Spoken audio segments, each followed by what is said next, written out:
और सबसे पहले हम राहुल गांधी जी को दिल से धन्यवाद देते हैं कि पूरे देश में इन्होंने यात्रा किया, चाहे कश्मीर से कन्याकुमारी हो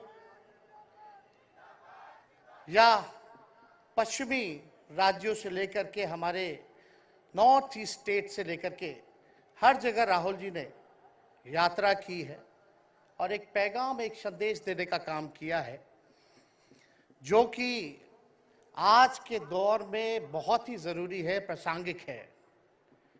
आज एक तरफ जहां नफरत फैलाया जा रहा है, जहां टकरार की बात की जा रही है, जहां प्रोपेगेंडा किया जा रहा है, जहां देश के संवैधानिक संस्थानों को हाईजैक किया जा रहा है, अस्थाई सरकारों को, चुनी हुई सरकारों को, लोकतंत्र में मतदान जो आप लोगों ने किया वैसी सरकारों को खरीदा जा रहा है, ईडी सीबीआई के जरिए डरा करके तोड़ा जा रहा है, गिराया जा रहा है।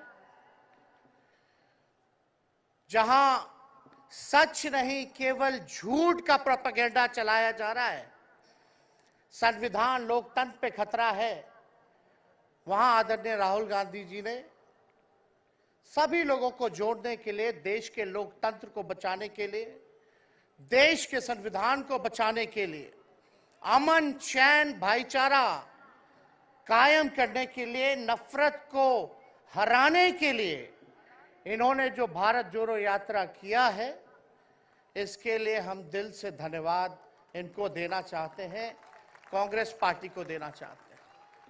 और यहां बैठे हुए सभी महागठबंधन और इंडिया अलायंस के जो भी हमारे नेता हैं, उनको भी हम धन्यवाद देते हैं कि इस दौर में जहां पूरी ताकतें लगाई गई हों, डराया जा रहा हो, लोगों को लालच दिया जा रहा हो, लेकिन हम सब लोग मिलकर के इस देश के संविधान और लोकतंत्र, भाईचारा और जो इस देश की खूबसूरती, डाइवर्सिटी है, उसको बचाने के लिए एकजुट हुए हैं। कोई मोदी जी को हराने के लिए नहीं, उस सोच को हराने के लिए जो देश को बांटना चाहती है, उसके लिए हम लोग एक हुए हैं। हमारी लड़ाई व्यक्तिगत मोदी जी से, अमित शाह जी से नहीं है। हम लोग तो हमेशा से उन विचारधारा के लोगों से लड़ाई लड़ने का काम किए हैं जिन्होंने हमेशा से, जिनका आजादी में कोई योगदान ना रहा हो, जो तिरंगा ना फहराए हो अपने दफ्तर पे, और आज कहते हैं वो देश के सबसे बड़े देशभक्त हैं। अरे मेरा मानना है कि देश में सबसे बड़ा अगर अपना दुश्मन है तो बेरोजगारी है, महंगाई है, आज गरीबी है, वो सबसे बड़ा दुश्मन है। आज मुद्दे की बात नहीं होती। मोदी जी समुद्र के अंदर चले जाएंगे, कारपेट बिछा करके बैठ जाएंगे, उसकी चर्चा होती है, लेकिन किसान भाइयों का आय दुगुना का वादा किया था। जब हम लोग सवाल पूछते हैं, राहुल जी सवाल पूछते हैं, क्या हुआ 2 करोड़ रोजगार का, क्या हुआ 15-15 लाख का, तब ये गोदी मीडिया और भाजपा के कुछ लोग एनर्जी ड्रिंक पी करके हम लोगों को गाली देने का काम करते हैं। और पटना की जो रैली हुई, 10 लाख से भी ज्यादा लोग आए पटना में, जन विश्वास रैली हम लोगों ने किया, और आज का जो जन सैलाब देकर के फिर से मीडिया के लोग और भाजपा के लोग एनर्जी ड्रिंक पीना पड़ेगा। अरे डरने वाले लोग नहीं है यहाँ, हम लोग लड़ने वाले हैं, अपने लिए नहीं, आपके लिए लड़ने आए हैं, आपकी लड़ाई लड़नी है। इसलिए हम ये पैगाम लेकर के आए हैं लालू जी का। डॉक्टर के सलाह पे ज्यादा घूमने से मना किया गया है, लेकिन लालू जी अभी भी तैयार हैं मोदी जी का दवाई करने के लिए। उनको कितना भी सताया जाए, डराया जाए, उनका बाल पक गया इनसे लड़ते लड़ते, लेकिन वो डरे नहीं, झुके नहीं। आज महाराष्ट्र में, खास तौर पे बंबई में राहुल जी ने निमंत्रण दिया और हम लोग यहाँ आए हैं। और यहाँ बिहार के लोग भी काफी बड़ी तादाद में बसते हैं। हम रउआ लोग इनके भी कहते नहीं, बच के रहिए भाजपा के लोग से। ये लोग गोबर को भी हलवा दे करके परोस देता है, इतना झूठ बोलते हैं। हम तो पहले भी कई बार कहे, मोदी जी प्रधानमंत्री है ठीक है, लेकिन साथ ही साथ वो झूठ बोलने के फैक्ट्री भी है। मोदी जी झूठ बोलने के मैन्युफैक्चरर भी है, होलसेलर भी है और डिस्ट्रीब्यूटर भी है। ये उनका काम है। हम लोग सच्चे लोग हैं और सच्चे लोगों को कितना भी डराओगे, डरते नहीं। सांच को आज क्या, इसलिए हम लोग लड़ेंगे। इनके गीदड़ भपकी से हम लोग डरने वाले हैं। आप बताओ, आप लोग डरोगे? लड़ाई लड़ोगे कि नहीं लड़ोगे? साथ दीजिएगा ना सबका? हम तो कहना चाहते, राहुल गांधी जी जो यात्रा किए, ये हो सकता है पहला चरण हो, लेकिन यात्रा तो हमेशा हम लोगों को करना पड़ेगा। चाहे सत्ता में आए या ना आए, हमको जनता के बीच उनके सुख का दुख दर्द का भागीदार बनना पड़ेगा। हमेशा जनता के बीच रहना होगा, क्योंकि इन लोगों ने इतना नफरत फैलाया, इतना नफरत फैलाया है, आपस में इतना भेदभाव करा दिया है कि आज सोचना पड़ेगा कि इस भेदभाव और नफरत को मिटाने में कितने साल लगेंगे। इसके लिए हमको हमेशा सब लोगों के बीच, जनता के बीच रहना होगा। और जो प्यार का, और जो आप कहते हैं जो दुकान खोला है, मोहब्बत की दुकान, इसको बंद मत कीजिएगा कभी।